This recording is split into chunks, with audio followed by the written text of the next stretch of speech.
लेकिन उस कंस से भी ज्यादा मैं उन माता पिता को पापी मानती हूँ जो अपनी बेटी को आने से पहले ही मार देते हैं।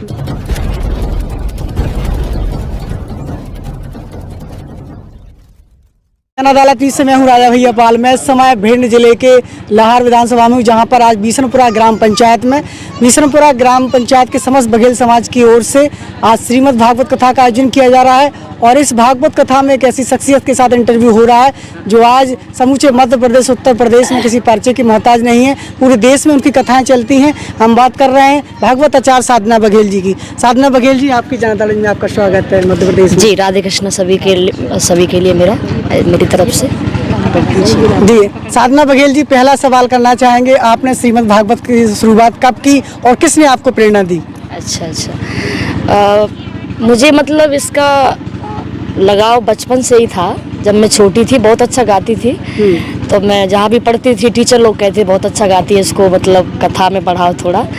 तो जब मैं ज़्यादा कुछ ना कहते हुए इसकी प्रेरणा मेरे मम्मी जी और पापा जी ने दी मुझे, और उनके आशीर्वाद से मैं आज यहाँ तक। बिल्कुल, पापा जी आपके साथ चलते होना भी बहुत गर्व है आपको। जी जी जी जी, हर माता पिता को होता है, उनको भी है। जी। कितने भाई बहन हैं आप? मैं 2 भाई हूँ और 2 बहन, 4 बहन। जी जी। तो आपने शिक्षा अध्ययन कहाँ से किया? ये मैं अपने सरसागंज से ही किया था, लेकिन भागवत का जो है वो मथुरा से मैंने किया। मथुरा से प्रेरणा मिली? जी जी जी। देश में देखा जाए तो अब तक कितनी भागवत कर चुकी होंगी आप? ऐसे तो खैर मुझे याद नहीं है, लेकिन समय कभी नहीं मिलता। लेकिन मैं एक बात कहना चाहूँगी आज, मेरा जन्म जो है वो यूपी का है, लेकिन कर्म मेरा एमपी से जुड़ा हुआ है। सबसे पहले मतलब जो भी एमपी में आई थी मैं, तो मेरा कर्म एमपी से ही है। और मुझे यहाँ से बहुत मतलब प्यार मिलता है, सब लोग का बहुत प्रेम बात्सल्य मिलता है, यही सबको चाहिए होता है और क्या। जी। आपको लगता है कि बेटियां बेटों से कम है? ऐसा बिल्कुल नहीं है। मैंने कल भी कथा में बोला था कि बेटी बेटे से बिल्कुल कम नहीं होती है। अगर समझा जाए तो बेटी बेटे से बहुत कुछ कर सकती है, लेकिन समझा जाए उसे। जो भी बेटी अगर चुनती है अपना रास्ता, तो उसको मतलब मना नहीं करना चाहिए। वो अपना रास्ता चुनती है, वो अच्छा ही करेगी अपने लिए।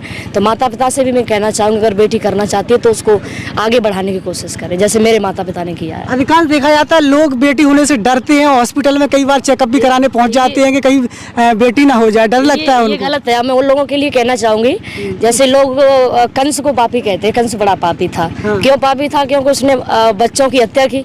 लेकिन उस कंस से भी ज्यादा मैं उन माता पिता को पापी मानती हूँ जो अपनी बेटी को आने से पहले ही मार देते हैं। जी।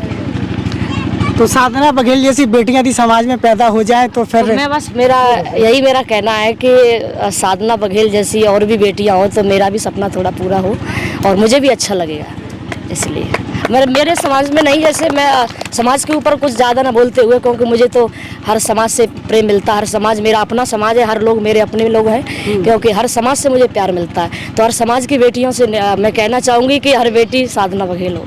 एक बड़ा सवाल आपके लिए करना चाहेंगे, बेटियों को ब्याज गद्दी से कथा नहीं कहना चाहिए, इस पर सवाल उठते आए हैं। ये लोगों की भूल है, क्योंकि नारी शक्ति के बिना कुछ भी नहीं होता है। हर कार्य में नारी शक्ति आगे होती है, और बेटी को कथा क्यों नहीं करना चाहिए, ये लोगों की भूल होती है। जिसको ज्ञान होता है वो कर सकता है, जिसको ज्ञान है वही पंडित है, ऐसा कुछ नहीं होता है। जी। तो ज्ञान देने वाले के व्यक्ति की जाति होना चाहिए क्या? नहीं, ऐसा कुछ नहीं है। तो ज्ञान तो किसी से ले सकते हैं आप, कोई ऐसा नहीं कि जाति का ही वो, ज्ञान तो किसी से भी ले सकते हैं आप। भागवत कथा देखा जाए तो भागवत कथा क्या है और कलयुग में इससे उद्धार किस तरह संभव है? भागवत कथा एक यही है, जैसे वेद व्यास जी ने इसको लिखा, सुखदेव जी ने कहा। तो भागवत कथा से हम सबको यही प्रेरणा मिलती है। कथा हमारे बीच में क्यों प्रकट होती है? कथा सुन के हमको अपनी पहचान होती है कि हम क्या हैं, हम कहाँ से आए, हमको क्या करना है। ये भागवत कथा से हम अपनी पहचान करते हैं। जी। कलयुग में देखा जाए तो परीक्षित जी का उद्धार करने के लिए सुखदेव जी ने उनको कथा सुनाई है। कलयुग में तमाम पापी अधर्मी चल रहे हैं जो आज धर्म का प्रचार भी नहीं कर पाते हैं, तो उनका उद्धार कैसे होगा? मैं तो यही कहना चाहूँगी, इस कथा से अगर परीक्षित महाराज जी का उद्धार हुआ, अगर इस कथा को हम भी अगर 7 दिन मन लगा के सुन लेते तो हमारा भी कल्याण अवश्य होगा, जरूर हो सकता है। लेकिन ऐसा भाव तो होना चाहिए कम से कम। जी। 7 दिवस की कथा के अगर कोई नहीं सुन पाता है तो किस दिन की कथा, वो पूरी कथा किस तरीके से? अंतिम दिवस वाले, अंतिम दिन की जो कथा सुन लेगा उसके 7 दिन का फल उसे मिलेगा। जी जी। तो भागवत कथा से क्या क्या लोगों के पापों से मुक्ति मिल जाती है, क्या कहेंगे? भागवत कथा तो हमको तो हर तरह से उतारती है, भवसागर से ही जब पार ले जाती है, हमारे जीवन में सुधार लाती है, हमारे बच्चों में सुधार हो, हमारे घर परिवारों में सुधार हो, हमारे जीवन में सुधार हो। कथा तो ऐसी है कि हमको खुद ही बदल देती है। जी।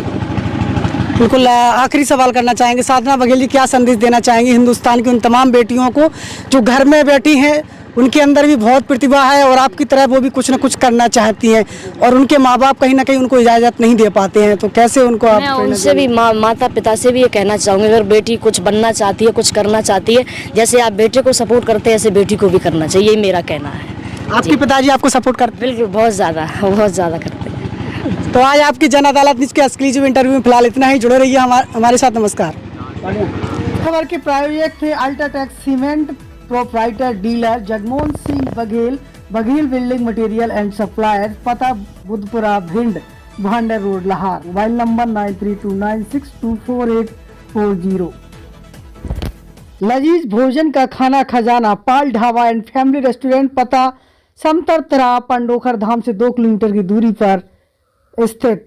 सेवा का अवसर जरूर दें। धन्यवाद। तो चैनल को सब्सक्राइब करें और चैनल को लाइक करें, वीडियो को शेयर करें और घंटी दबाना ना भूलें। यदि आप घंटी नहीं दबाएंगे तो खबरों का नोटिफिकेशन